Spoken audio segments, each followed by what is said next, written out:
کہہ دیجئے جو کوئی دشمن ہو جبرائیل کا، اس نے اتارا ہے یہ کلام تیرے دل پر اللہ کے حکم سے۔ جبکہ ایک اور مقام میں اللہ تعالیٰ فرماتے ہیں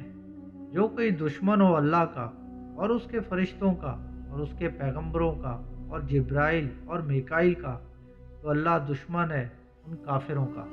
ایک اور جگہ ذکر مذکور ہے، وہ اتارتا ہے فرشتوں کو بھیج دے کر اپنے حکم سے جس پر چاہے اپنے بندوں میں سے۔ ایک اور جگہ اللہ تعالیٰ فرماتے ہیں سب خوبی اللہ کو ہے جس نے بنایا آسمان اور زمین، جس نے ٹھہرایا فرشتوں کو پیغام لانے والا، اور جن کے پر ہیں دو دو، تین تین اور چار چار، بڑھا دیتا ہے وہ پیدائش میں جو چاہے، بے شک اللہ ہر چیز پر قادر ہے۔ جب حضرت آدم علیہ السلام کی تخلیق ہو رہی تھی اور جب فرشتوں نے اس پر اللہ تعالیٰ سے کچھ سوال کیے تو اس کو بھی اللہ تعالیٰ نے سورہ بقرہ میں کچھ اس طرح بیان فرمایا ہے۔ اور جب کہا تیرے پروردگار نے فرشتوں سے میں بنانے والا ہوں زمین میں خلیفہ، تو انہوں نے کہا کیا تو اس زمین میں ایسے کو بنائے گا جو اس زمین میں فساد پھیلائے گا۔ ان کے علاوہ بھی قرآن میں کئی مقامات پر فرشتوں کا ذکر موجود ہے۔ یہ چند آیات ہم نے آپ کے سامنے پیش کی، قرآن میں اس کے علاوہ بھی کئی مقام میں ذکر ہے۔ اب آپ خود انصاف کیجئے کہ جن ملحدوں نے فرشتوں کے مستقل مخلوق ہونے سے انکار کیا ہے اور قرآن کریم میں مانوی تعریفات اس حد تک قابل قبول بلکہ لائق ذکر ہیں۔ قرآن کریم میں ملک ملائکہ کا ذکر 86 آیات میں 88 مرتبہ آیا ہے، جبکہ اس کے علاوہ احادیث صحیحہ اور قدیم آسمانی کتابوں تورات، زبور اور انجیل میں فرشتوں کا ذکر موجود ہے اور ان کو مستقل مخلوق ہی بتایا گیا ہے۔ خصوصاً بخاری و مسلم کی روایات میں بکثرت اس کی شہادتیں موجود ہیں۔ اسی طرح جن بھی خدا تعالیٰ کی مستقل مخلوق ہے جس کی حقیقت تخلیق سے ہم پوری طرح آگاہ نہیں ہیں اور نہ عام انسانی آبادی کی طرح وہ ہم کو نظر آتے ہیں، لیکن قرآن کریم نے جو تصریحات اس مخلوق کے متعلق کی ہیں، یعنی کہ جو کچھ قرآن کریم نے ہمیں بتایا ہے، وہ ہمارے لیے ضروری قرار دیتی ہیں کہ ہم یہ یقین رکھیں وہ بھی انسانوں کی طرح مستقل مخلوق ہیں اور انسانوں ہی کی طرح ان میں ایمان والے بھی ہیں اور کافر بھی ہیں۔ انسانوں ہی کی طرح ان میں خاندان والے، بال بچے اور فیملی،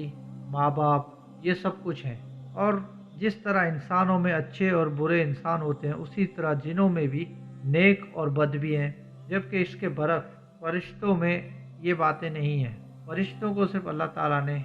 حکم کی تعمیل کے لیے پیدا کیا ہے اور وہ صرف حکم کی تعمیل کرتے ہیں۔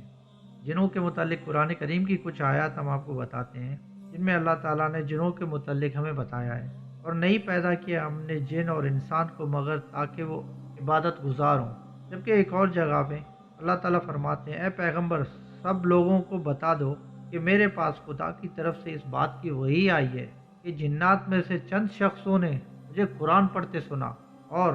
اس نے اپنے لوگوں سے جا کر کہا کہ ہم نے عجیب طرح کا قرآن سنا ہے جو نیک راہ دکھاتا ہے، تو ہم اس پر ایمان لے آئے اور ہم تو کسی کو اپنے پروردگار کا شریک نہیں ٹھہرائیں گے۔ شیطان جو کہ جنوں میں سے ہے، اس کے متعلق اللہ تعالیٰ ہمیں تنبیہ کرتے ہیں اور بتاتے ہیں قرآن پاک میں، بے شک وہ شیطان اس کی ذریات تم کو ادھر سے دیکھتی ہیں جدھر سے تم ان کو نہیں دیکھتے۔ اور ایک اور جگہ اللہ تعالیٰ شیطان کے متعلق فرماتے ہیں کہ اور تھا ابلیس جنات میں سے، بس نافرمانی کی اس نے اپنے رب کی۔ ان آیات سے بھی یہی معلوم ہوتا ہے کہ شیطان بھی جن ہی کی نسل میں سے تھا، اور شیطان نے خدا تعالیٰ کے سامنے خود یہ اقرار کیا کہ اس کی تخلیق نار سے ہوئی ہے، یعنی کہ آگ سے۔ ان آیات کے علاوہ قرآن پاک میں جن، جان اور جاننا 32 مرتبہ آیا ہے اور قرآن کریم کے 31 آیات میں مذکور ہے۔ حاصل کلام یہ کہ قرآن پاک اور نبی کریم صلی اللہ علیہ وآلہ وسلم نے ہم کو یہ اطلاع دی ہے کہ ملائکہ اور جن اگرچہ ہماری ان نگاہوں سے پوشیدہ ہیں لیکن بلا شبہ وہ مستقل مخلوق ہے، اور یہ ایک حقیقت ہے کہ مشاہدے میں تو غلطی ہو سکتی ہے مگر وہی الہی جو اللہ تعالیٰ کا کلام ہو اور رسول اللہ صلی اللہ علیہ وآلہ وسلم کی اطلاع میں کوئی غلطی کی گنجائش نہیں۔ لہٰذا ہمارا ایمان ہے کہ وہ خدا کی مستقل مخلوق ہیں، اور اس کے علاوہ عقلی اعتبار سے بھی ان کا مستقل مخلوق ہونا ناممکن نہیں ہے، بلکہ امکان عقلی کے دائرے میں ہے، یعنی کہ یہ بات عقل کے دائرے سے باہر نہیں۔ بس جو چیز عقل کے نزدیک ناممکن نہیں اور وہی اس کا یقین دلاتی ہو تو اس کا انکار علم اور حقیقت کا انکار ہے، اور تنگ نظری اور ہٹ درمی کی زندہ مثال رہا یہ امر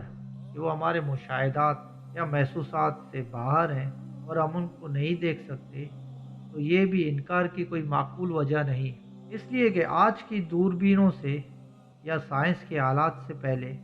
ہزاروں برس تک ہم ان بہت ساری چیزوں سے ناواقف تھے جنہیں ہماری آنکھ آج دیکھ رہی ہے، جن کا وجود اس وقت بھی موجود تھا مگر آج وہ ہمیں نظر آتے ہیں، اور محسوس بھی یہی ہوتا ہے۔ ہزاروں سال پہلے جن لوگوں نے ان چیزوں کا انکار کر دیا تھا وہ حقیقی علم پر مبنی تھا یا کوتاہی علم یا ذرائع معلومات و تحقیقات اور ناواقفیت کا نتیجہ۔ اس طرح ہم آج بھی بجلی، مقناطیس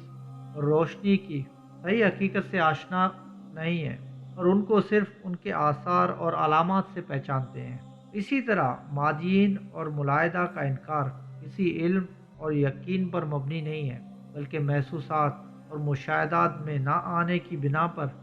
عدم علم کی وجہ سے ہے، جو کسی طرح کے عدم وجود کی دلیل نہیں بن سکتا۔ نیز علم دو ہی طرح حاصل ہو سکتا ہے، ایک علوم و فنون کے ذریعے جو حساب و کتاب کا محتاج ہے، اور دوسرا عطیہ الہی کی راہ سے، اور اس کا سب سے بلند درجہ وحی الہی ہے۔ بس اگر کوئی شے علوم و فنون کی راہ سے ہم نہ معلوم کر سکیں مگر عقل اس کے وجود کو ناممکن نہ سمجھتی ہو، اور وحی الہی اس کے وجود کا اعلان کرتی ہو، تو ہر ذی ہوش اور ذی عقل کا فرض ہے کہ وہ علوم و فنون کی درماندگی کے اعتراف کے ساتھ اس بات کو تسلیم کرے۔ البتہ اگر اس کو اس اطلاع کے وحی الہی ہونے سے انکار ہے یا وہ سر تا پا وحی الہی کا منکر ہو، تو اب اس کے لیے اس اطلاع پر ایمان لانے سے قبل ان دلائل کا مطالعہ ضروری ہے جو اس سلسلے میں قرآن کریم نے بیان کیے ہیں، اور جن میں بتایا گیا ہے کہ وہ بلا شبہ کلام اللہ اور وحی الہی ہے۔